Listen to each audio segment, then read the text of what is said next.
Unions and community groups organized Labor Day protests against the Trump administration on Monday. And these protests were dubbed Workers Over Billionaires and were led by the labor union AFL-CIO. Here's just a brief sampling of what was heard from officials who joined the protests.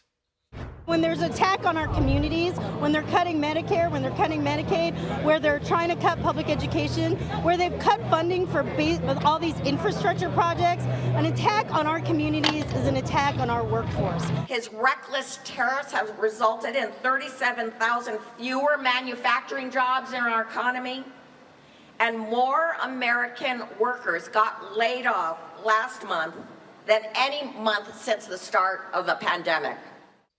Wow. CBS News correspondent Tom Hanson is here with us in studio for more on this. Good morning, Tom. Good morning. Great to see you. So where exactly were these demonstrations? And beyond what we heard there, what was the overall message? Yeah, well, the demonstrations played out over roughly 1,000 different locations across the country.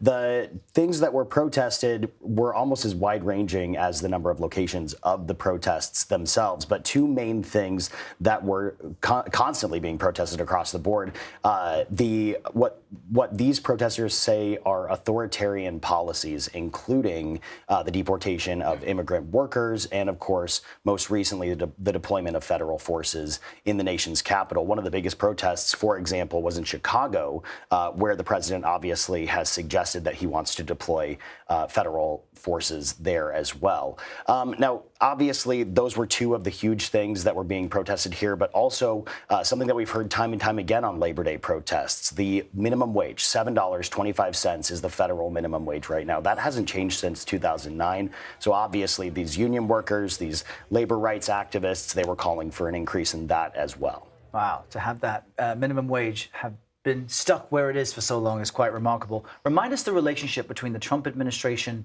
and labor unions overall. Where does that stand? Well, there's what the White House says the relationship is, and then there's what these protesters are saying the relationship is.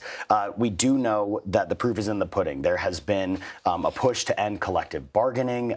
There was an executive order that was passed just last month that stripped some union workers' rights for 445,000 federal employees. So that really points to a contentious relationship between the Trump administration and these union activist groups. That's an important data point. Tom Hanson, across it all, thank you very much.